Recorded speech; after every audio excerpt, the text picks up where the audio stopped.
Hey, it's me, Vicky Marie. Good morning, good afternoon, or good evening, wherever you are in this crazy world that we're living in. So I'm just going to take my name off there. So in this video, um, I'm going to tell you about Sean McCann's statement that he gave in court. So of course we're covering at the moment the Madeleine McCann stalking trial. Julia Wandelt, the fake Madeleine, the Polish Madeleine, some people call her. But I think one thing you can be sure of is she is not Madeleine. She and her sidekick, Karen Spragg, are up in court for stalking and harassment. And allegedly, they have been stalking Gerry McCann, Kate McCann, but not only them, but also Madeleine's siblings, the twins who were also left in the room alone at the age of 2, the night that Madeleine was abducted. And it's only by the grace of God that Sean and Amelie weren't taken also. Or, they must think at times it could have been one of them. If it's true that Madeleine was abducted, it happens to be Madeleine, but it could easily have been either of them because they were left completely alone in an apartment while their parents went off to have a few drinks and a meal with their friends in a foreign country. Anyway, I'm not going to go through all that again. You know that if you watch my channel regularly, you'll know that that is a definite crime that they committed. Whatever happens to Madeleine, I don't know. But at the end of the day, those children, those 3 very tiny children, should never have been left in that apartment alone. And in my opinion, it's lucky that, it sounds ridiculous, but, 3 little children, they were lucky really to only lose one of them because what if they'd all would have been taken? And I'm sure it must sometimes go through Sean and Amelie's mind that could have been them. It's horrible, isn't it? It's horrible circumstance. Anyway, at the end of the day, Madeleine disappeared and she has never been seen since. And there's been a million conspiracy theories about what happened to her. I don't know if we'll ever know the full truth. There's been false sightings. There's been people accused of killing her, like Christian Bruckner. There's been all sorts of smoke and mirrors.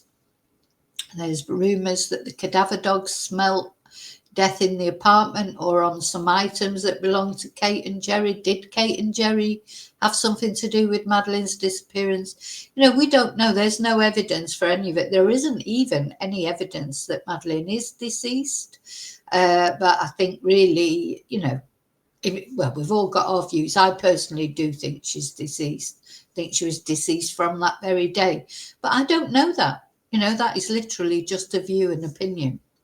Anyway, in this video, we're going to, like we've looked at each day of the trial, and we've looked at when Gerry gave evidence, when Kate gave evidence. We looked at Amelie when she gave evidence. And now we're going to just look at the evidence that Sean has provided to this trial. And whereas Kate and Gerry actually are at the trial, but they are hidden by a blue curtain. When they gave their evidence, they were hidden by a blue curtain. I thought that was going to happen with Amelie and Sean as well, but Amelie actually gave a video link evidence, but she was there in person.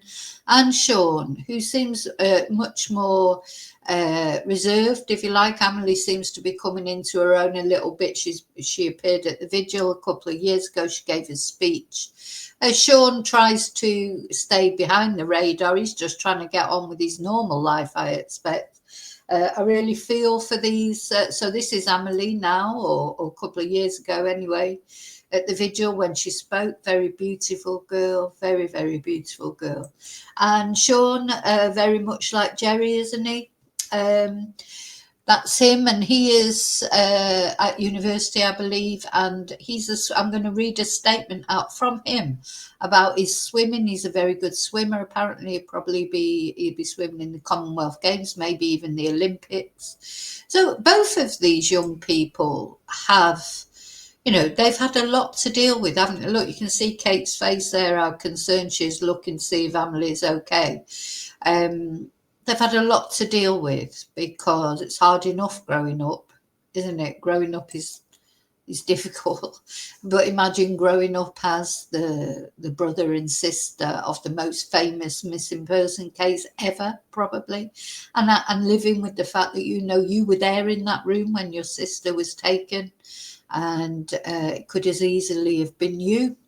It must be a very difficult thing to deal with. And also, so they're progressing through their lives. They want to be known as Sean McCann and Emily McCann. They don't want to always be known as Madeleine McCann's brother or Madeleine McCann's sister. But, that inevitably, of course, is going to happen.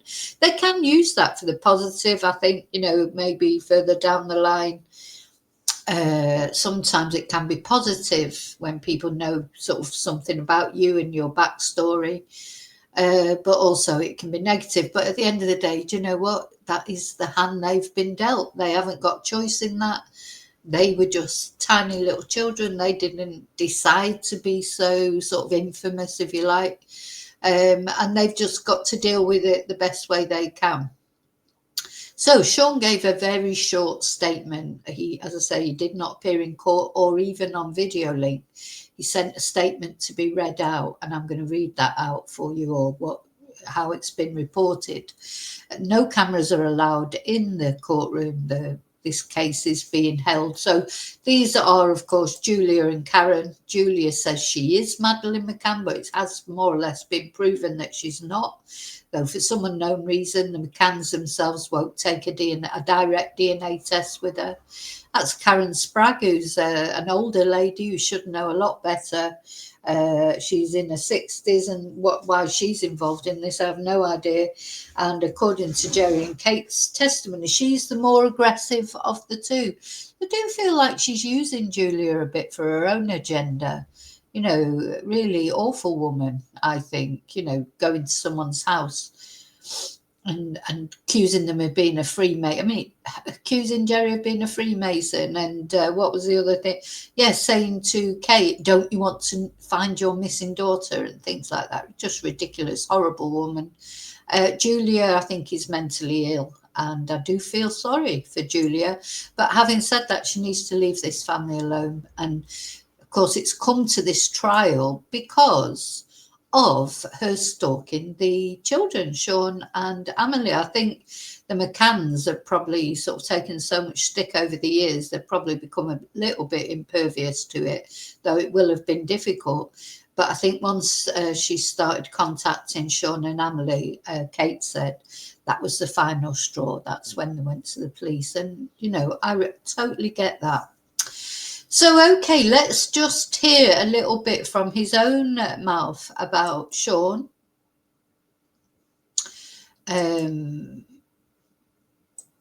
So this is an article.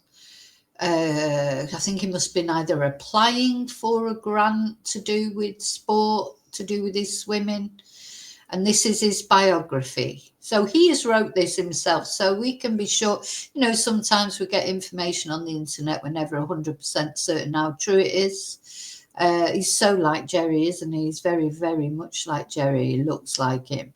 I am a swimmer who competes in the 400 meters, 800 meters and 1500 meters freestyle, as well as 10k open water.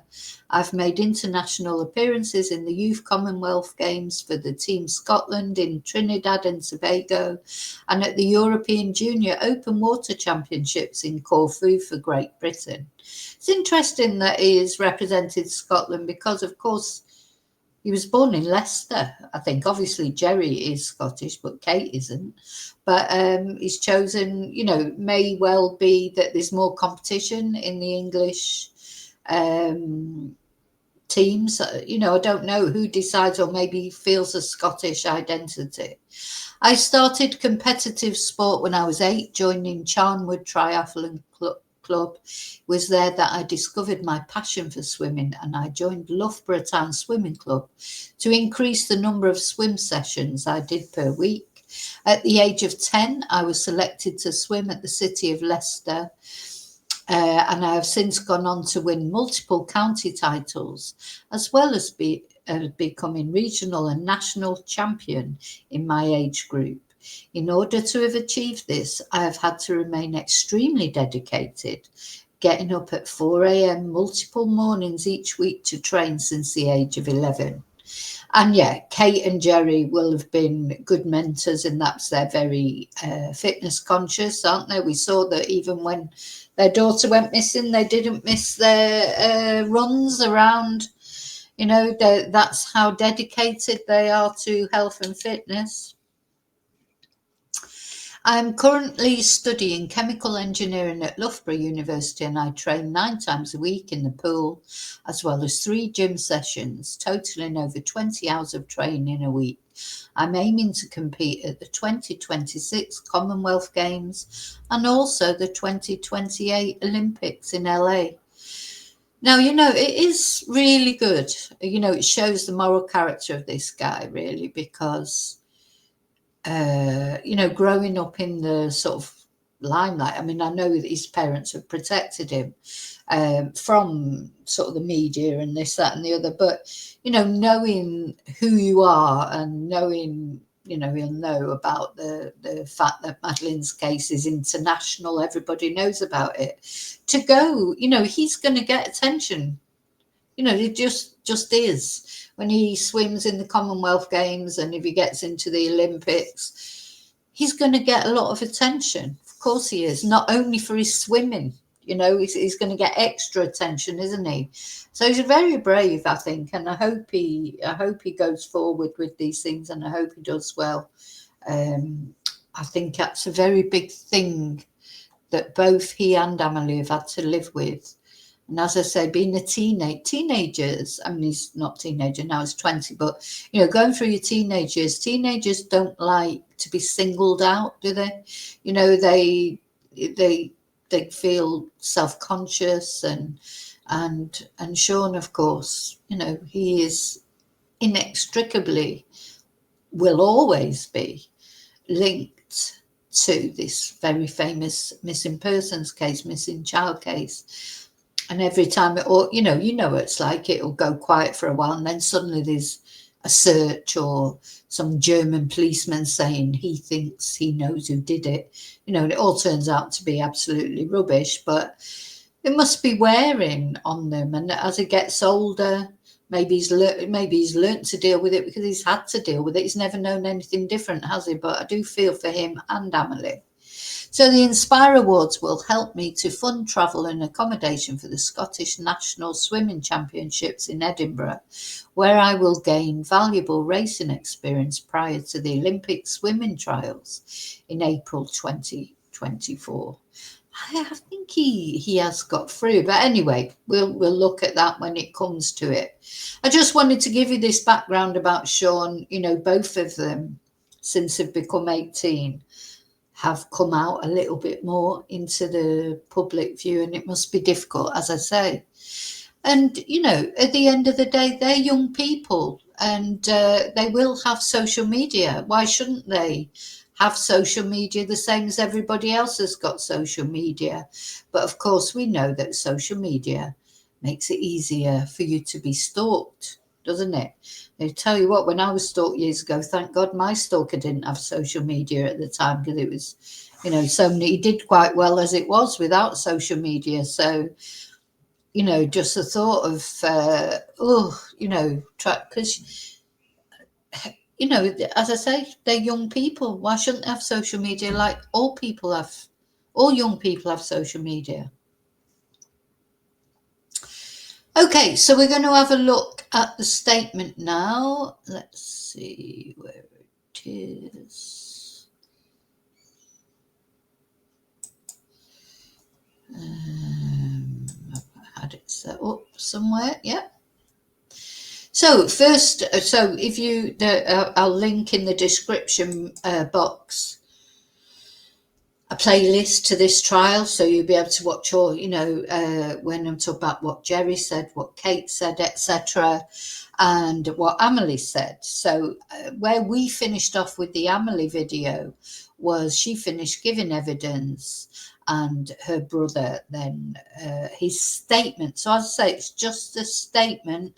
He didn't appear even on video link. He seems much more circumspect about the whole thing. It's just he also, as soon as he heard from Julia, he blocked her, whereas Amelie did not block her, which is strange. A lot of people find strange, why didn't she just block her immediately? But then, Julia's very crafty, isn't she? She pleaded with her not to block her. I'm glad Amelie didn't block her, because that means you can collect the evidence, the messages, etc. And that's what I would advise anyone who is being stalked. If you feel like you're being stalked, and don't forget, it doesn't start off sort of belligerent normally, or it just can start off as a tiniest little thing. Someone might add you as a friend who you don't know, and you think, oh, I don't know them, but okay, I'll accept, because, people do accept friend requests. You don't think that they're going to end up stalking you. And then normally these things are insidious, aren't they? They sort of, I expect Amelie didn't know what to do, but I'm glad she didn't block Julia, because that meant that she could keep all these messages, etc. So this was yesterday. If you're watching this live, it's the 10th of October, and this statement that Sean had read out was on the 9th of October 2023. So a statement from Sean McCann, the son of Kate and Gerry McCann and Amelie's twin brother, is read to the court after his sister completed her evidence. And in it, Sean, 20, said he received messages from Julia Wandelt on Instagram, and that he blocked her account on the platform immediately. He says this made him upset and made him think about changing his online presence and removing his last name from his online profiles. I mean, why should he have to do that? Why should he, because of her, have to change? This is what winds me up so much about stalkers. You have to change your life because of them. You have to move even. That's what I did, move from place to place. Luckily, I could do that. There's some people who can't move. They end up being murdered by their stalkers. It's common. I don't think people understand how common it is for somebody to be murdered by someone who's stalking them, man or woman. It's a common occurrence. Most people are murdered by somebody they knew or they know. There's a relation. People generally are not murdered by complete strangers. So his statement was still being read to court, in which he said Julia Wandelt claiming to be his missing sister Madeleine is upsetting and disrespectful. He says he thought Wandelt might be suffering from a mental health condition, and this makes me feel guilty for feeling upset. It's really, Amelie said the same thing. So, whatever we think of Gerry or Kate or what happens to Madeleine, they seem to have done a good job in bringing these children up, because they're empathetic, aren't they? And that unfortunately, that sort of emboldens Julia, doesn't it? She plays on that empathy that they feel. They don't want to hurt her because they know she's probably got mental health condition. They're thoughtful. That's really sweet, I think. And then he added, though, if she's fully aware she is not Madeleine, then this is very upsetting for me. And I think Julia is aware, to be honest. But I don't know, because Julia's deluded. So don't forget, and you can see it in the other videos that I've done, she claimed to be two other missing girls first. Before she claimed to be Madeleine, this is not the first time she's claimed to be a high-profile missing person. She was already known to the missing persons sort of unit, because she'd already claimed to be two different people. So that is all, what tells us that Julia is not telling the truth. I do not believe that she is my sister, he continues, adding that Wandelt's actions have caused a great deal of distress. I did not want anything to do with her. And that was it. You know, he was a very short statement. Emily gave a lot longer testimony, which I say you can see on my channel. It's there in the playlist, the statement that Emily gave, but Sean was much more to the point. I mean, that's probably quite typical male thing, isn't it?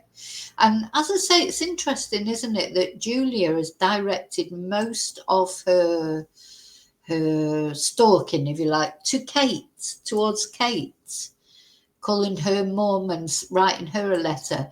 She hasn't really been so direct in addressing Gerry because, well, you just see by every time I look at Gerry, he looks very forbidding, doesn't he? You can tell that Gerry just wouldn't have any of it. And, Julia, for all that she's clever. She knows that. She knows she's not going to get anywhere with Gerry. So she concentrates all her attention on poor Kate. And I think that's probably, because Emily was trying to be sometimes trying to be nice. That's one thing I did learn from being stalked is don't try and be nice, because you're always worried about your stalker, like about their mental health. I was with mine, worrying what they might do. But in the end, they did it. And it was my particular stalker sort of did what he was going to do anyway. So you try and, what's the word? Just placate them. You don't want them to be too hurt. You don't want to hurt someone's feelings. I feel this with Emily. That would be her. Because Julie's obviously mentally deranged, and Emily would not want to hurt her. But she just didn't respond. So I think what Emily thought is if she didn't respond, it would just stop. And sometimes when you block someone, believe me, I know, because if you block somebody or stop speaking to someone completely, they're 100 times worse. And then they come round to your house, or I remember with my stalker, it was obviously there was no social media then. But he would always be trying to get me to ring him because he didn't have my number. So he would ring round all my friends and family and try and find out my phone number and where I was. And I had to keep moving because he kept finding out where I was. And I had to keep moving. So what I would do is if he rang my friend would phone me, and I would then ring him and withhold my number so he didn't have my number. But because if I didn't do that, if I didn't respond in some way, I was at university at the time in Reading, and when it all came to a head, I was so lucky that particular morning I hadn't gone in. It was a Monday morning, and I didn't feel very well. I was pregnant at the time. I mean, it was, if you want to know about that, it's in my book, Confessions of a Spanish Teacher. Luckily, I didn't go into university that day, but he was there. My friend phoned me and said, he's here. He's wandering around, he's crying, he's looking for you, he's begging for me to contact you, to speak to him, etc. But thank you, God, someone was looking after me that day. I hadn't gone to university that day. I didn't feel very well. I phoned up and said, I'm not coming in today. Just thank God, because he would have found me. He was wandering around the university campus crying and looking for me. So sometimes if you block somebody too much, it's hard to explain how obsessive stalkers are and how scary it is. So I believe that when they turned up, when these two, as I say, Julia's got a mental health condition, don't know what her excuse is. When they turned up at the McCann's house at night, well, they waited there all day, and Kate arrived home and she said it was dark, it was blowing a gale, and she got out the car to get went to get something out the boot, and these two sort of accosted her. I don't mean physically, but she shouted "Mum." Julie shouted "Mum." I mean, it's so ridiculous. It's not funny because it's so serious, but it is, you just think it's like some sketch or something. I just think that must have been horribly scary for Kate, because Kate was on her own. There were two of them. She didn't know what they were going to do. Must have just been horrible. And being called mum like that, because whatever happened to Madeleine, at the end of the day, Kate lost her. And just, it's horrible, isn't it? But anyway. Okay, so I just wanted to let you know in this video, that was Sean's testimony, very short. He only sent a statement. He didn't appear at all, whereas Amelie did appear in video link. And as I say, that the video where I talk about her testimony is here in the playlist, which is linked below. So thank you for watching. Thank you for caring about Madeleine. We all care about Madeleine, don't we? And of course, I do care. I mean, I think Sean and Amelie should not have had to go through this. Okay, I'll see you really soon in the next video. And until then, don't forget to hit that like and subscribe button and notifications, because there's more to come in this trial. I'll see you really soon in the next video. And until then, may your God go with you. Bye.